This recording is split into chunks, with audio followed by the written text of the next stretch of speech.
Section 22 of Sir Francis Drake by Julian Corbett. This LibriVox is in the public domain. Recording by Pamela Nagami. Chapter 12. Drake's Armada, Part 1.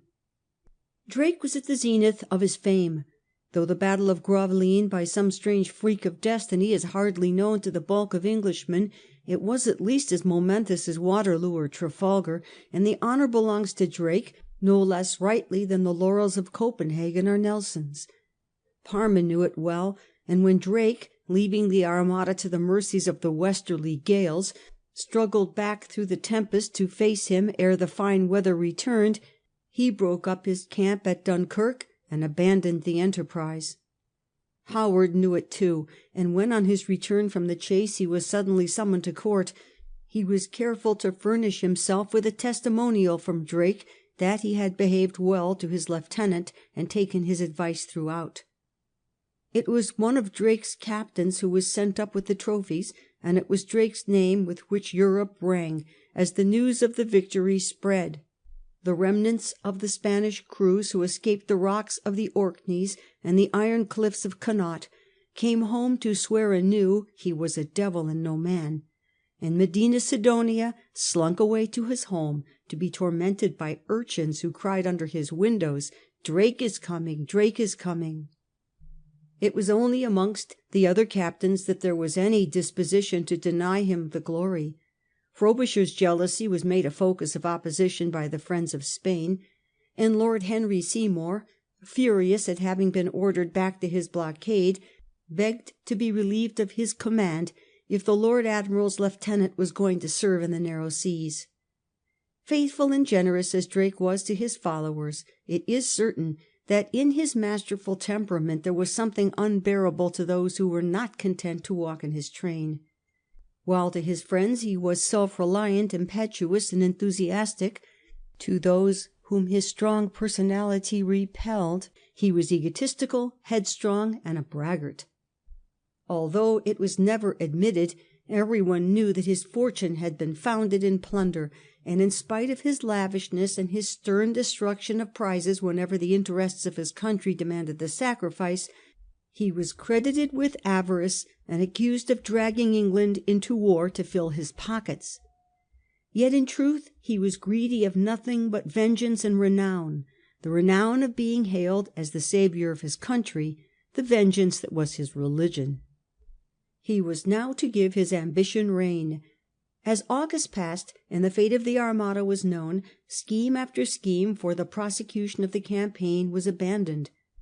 The fleet was lying foul and idle in the narrow seas, the officers were quarrelling and splitting into factions, the sick and wounded were dying unpaid and uncared for in the streets of the seaport towns.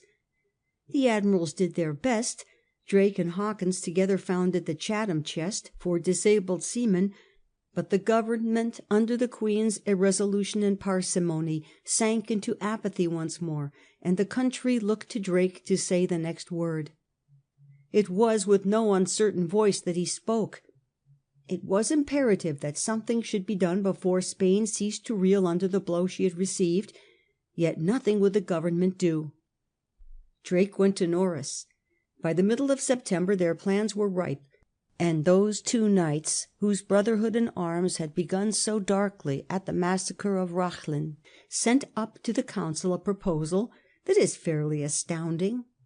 However much we may rub our eyes to see such a thing at a period that we are accustomed to look upon as one of the most glorious in our history, the fact is not to be denied.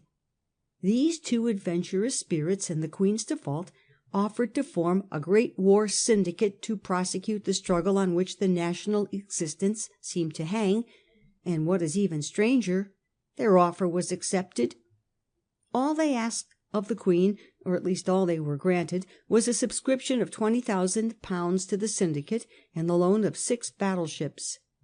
It was, of course, understood that the government was in every way to facilitate their operations, and they were given power to press men and make requisition of provisions. A siege train was also to be furnished out of the royal arsenals, and they were to be permitted to take into their pay 13 veteran foot companies and 600 horse from the English Legion in the Low Countries. Norreys further received authority to pass into Holland in order to negotiate for the co-operation of the Dutch. A joint expedition of the two great Protestant belligerents had been for years the dream of the English soldiers, and Norreys was so far successful that he procured the promise of 10 companies and 6 warships. In England the idea was taken up with enthusiasm, and in Norreys's absence Drake was able to secure the support of most of the great seaport towns. Court and commerce came forward freely with money, and everything promised a triumphant success. The general idea was a revival of the project for the liberation of Portugal in Don Antonio's name, but it was no longer on the modest scale of former years. Through all his life of stress and storm, Drake had been the prophet of English nationality. His mission was to preach and demonstrate its innate strength, and now his victory had swelled his idea to its full development. It was no filibustering raid he had in his mind, but an imperial armada as great as the one he had crushed, bent on conquest, and fit to show Europe that all that Spain could do was within the might of England. Everything was to be ready by February 1st, and all the winter the reawakening war spirit which Elizabeth had so long pent up surged round the two commanders. All that were warlike and adventurous in the country crowded tumultuously to their standard, and Drake renewed his relations of the Irish wars. The brothers of Norreys were there, those chickens of Mars who were regarded as the patterns of soldiership. There too came the truculent man of Monmouth, Sir Roger Williams, in his gilt morion and great plume of feathers, with all the crabbed pedantry and cool valour which seemed to have given to Shakespeare the character of Captain Fluellen, and a host more besides, whose reputations are long since dead, but whom under other names we may see to-day as clearly as when they lived, quarrelling, fighting, and dying, through pages of the Elizabethan dramatists. Nor was chivalry behind. At its head was the Earl of Northumberland, and Essex too had from Drake a renewal of his promise of a place, if at the last moment he could escape from court.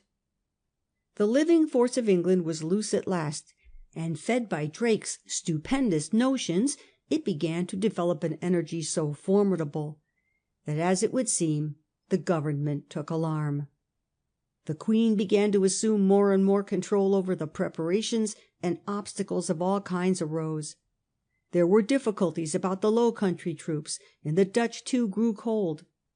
Elizabeth would not sign the commissions, and when she did, could not make up her mind to let them pass the seal. Courtiers, tuning to her note, began to back out and would not pay their calls, while the Earl of Northumberland was ordered to withdraw both his person and his subscription. Still the two knights persevered, but so straitened were they by the defaulters, and so protracted had been the preparations by the conduct of the Queen, that at last they had to apply to her for further assistance.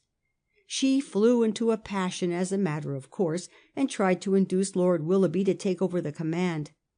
He had succeeded Leicester in the Low Countries, but though he would not budge a single inch for all the devils in hell, the Queen herself had managed to worry the heart out of him, and he begged to be excused from the service of so exasperating a mistress. Perhaps there was something in the melancholy dignity of the broken-hearted soldier's refusal that brought the Queen a touch of remorse. At any rate, in a fortnight the two knights were able to go down to Dover to hoist their flags. Still the forces they were to command were seriously below Drake's standard. They were already well into March, and the long delays had entailed a large expenditure in pay and freight to no purpose.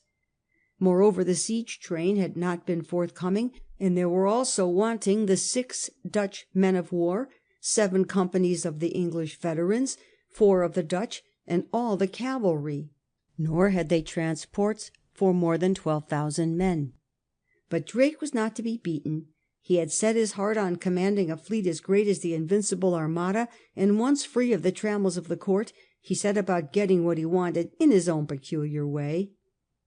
Till March 16th he waited at Dover, when there came sailing by a fleet of 65 Dutch vessels bound for Spain under passes from Parma.